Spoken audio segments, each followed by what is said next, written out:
Current इस वक्त situation चल रही है उसके अंदर बहुत सी बड़ी बड़ी डेवलपमेंट्स हमारे सामने आ रही हैं, लेकिन हम देखते हैं कि इजराइल जो है दैट इज बीइंग इन्वॉल्व्ड और that is getting involved in Balochistan. अब तो अल जजीरा ने भी तस्दीक कर दी है कि इजराइल बलूचिस्तान में जारी सोरिश को हाईजैक करने की कोशिश कर रहा है। ये BLA है, ये BRA है, ये फलानी मलेशिया है, जितना इसको आप फितना अल खवारिज कहते थे। फितना अल खवारिज इज इक्वल टू फितना अल हिंदुस्तान। ठीक है, अगर आपको ऐसा लगता है कि सब कुछ भारत करवा रहा है तो भाई आप क्या करें, वैसे भारत को तो वहां से बॉर्डर भी नहीं लगता। मुझे ऐसा लगता है कि इफ इजराइल का ध्यान बलूचिस्तान की तरफ हो गया तो एक बलूचिस्तान के अंदर हालात मजीद खराब होंगे, कि ऐसा इम्कान पैदा हो जाएगा कि बलूचिस्तान में हमें हमला फेस करना पड़े। तो ये एक लड़ाई है दहशतगर्दों के साथ जो जारी है, और मुझे उम्मीद है ये लड़ाई पाकिस्तान की फौज जीतेगी। तो ये हमारा बेसिक चीज़ ये है, इसको रिजॉल्व करने के लिए एक सोच तो ये है कि हम इनको टोटली वैंक्विश कर लें, जो कोशिश हो रही है। हाँ, इनको टोटली मफतूह ये हो जाए और इनका नामो निशान बाकी ना रहे। ये एक विशफुल थिंकिंग ना। वहाँ के लोग अब कैंपों में जाने के लिए तैयार हैं, और ख़ास तौर पे वहाँ के लोग अपनी मादनियात और वसाइल पे किसी को कब्जा करने नहीं देना चाहते। अब ये बात सादा है, ये पाकिस्तान के मफाद में नहीं हो रहा, ये पाकिस्तान की मिलिट्री एस्टेब्लिशमेंट के मफाद में हो रहा है। हेलो दोस्तों, स्वागत है आप सभी का APN चैनल पे।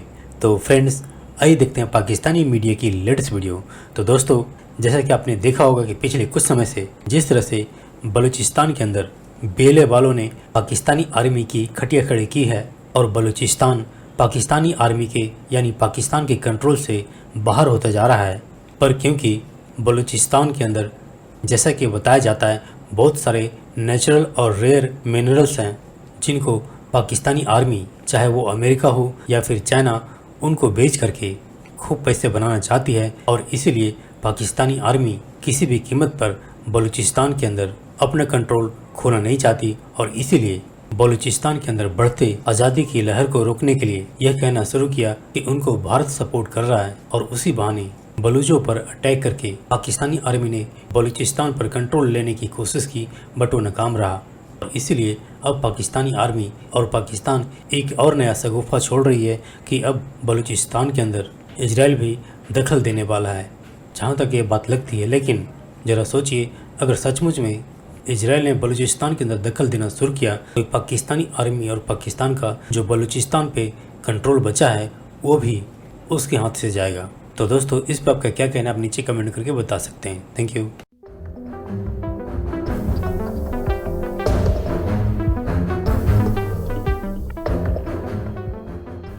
दोस्तों, पाकिस्तान के अंदर एक नई इंटेलिजेंस असेसमेंट आई है कि इजराइल जो है दैट इज बीइंग इन्वॉल्व्ड और that is getting involved in Balochistan.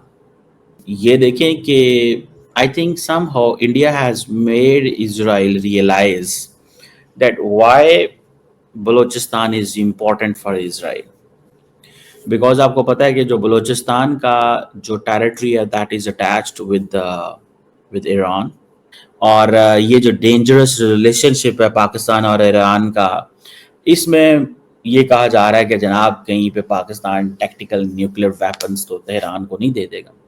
Memory, middle east media research institute, memory जो है, ये कहा जा रहा है कि ये एक प्रो इजराइल प्रोजेक्ट है, और इसके जो फाउंडर हैं उनका नाम है कर्नल यिगल कारमोन। और ये जो बलूचिस्तान स्टडी प्रोजेक्ट इन्होंने लॉन्च किया है, ये इजराइल की एक अटेम्प्ट हो सकती है कि जो बलोच नेशनल स्ट्रगल है जो कि ईरान और पाकिस्तान के खिलाफ है, उसको किस तरह इस्तेमाल किया जा सकता है। और वो बहुत सारे ऐसे बलोच ऑथर्स हैं, उनको वेलकम कर रहे हैं कि वो आएँ और आके बात करें और लिखें और इस तरह करें। और इसमें India has a very important understanding of the region. उनको इस चीज़ का पता है, उनको पाकिस्तान का पता है, ईरान का पता है, सारा उनको दे हैव दैट नॉलेज। सो मुझे ऐसा लगता है कि इफ़ इजराइल का ध्यान बलूचिस्तान की तरफ हो गया तो एक चीज़ ज़हन में रखिएगा कि there is a larger probability that Balochistan के अंदर हालात मज़ीद ख़राब होंगे।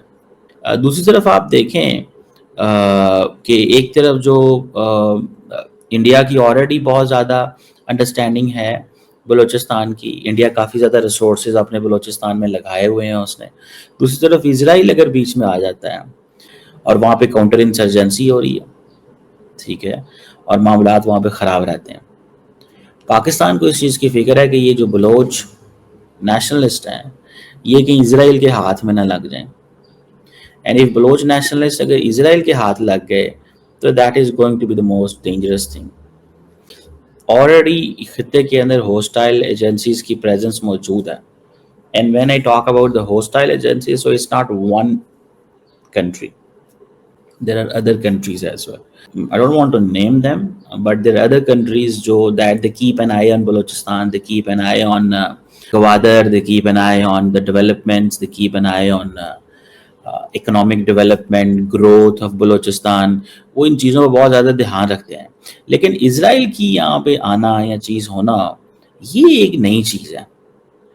मुझे इस चीज़ ने थोड़ा सा खटका। मैंने इसके ऊपर एक स्टोरी पढ़ी, मैंने कहा why Israel is interested in Balochistan, ठीक है ना जी।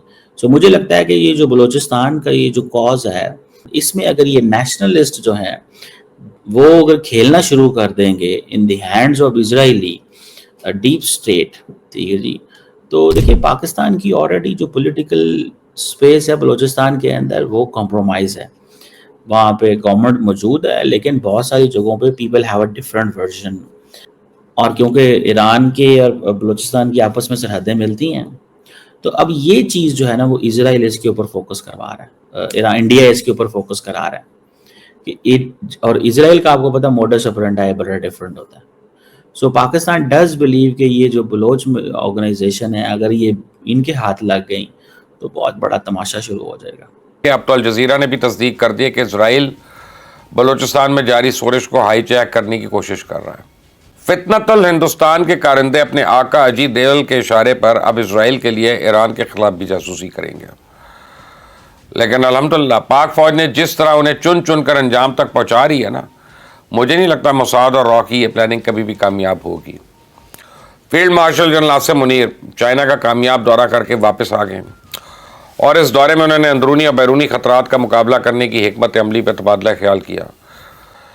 गाज़ा में जो इंसानी अलमिया जन्म ले रहा है उसे ख़त्म होना चाहिए।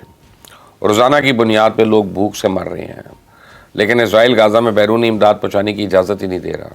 सूरत हाल इस कदर ख़राब हो चुकी है कि पिछले 24 घंटों में 9 अफराद सिर्फ भूख से मरे हैं। फ्रांस के सदर मैक्रोन ने फ़लस्तीन को सितंबर में तस्लीम करने का ऐलान कर दिया। तो फ्रांस की तो ख्वाहिश है कि मशरिक़ वस्ता में देरपा अमन कायम हो और वो 2 रियासती हल की हिमायत कर रहा है। सितंबर में फ्रांस ने अगर अक़वाम मुत्तहिदा में ऐलान कर दिया तो फ़लस्तीन को तस्लीम करने वाली पहली मगरबी ताकत बनकर उभरेगा।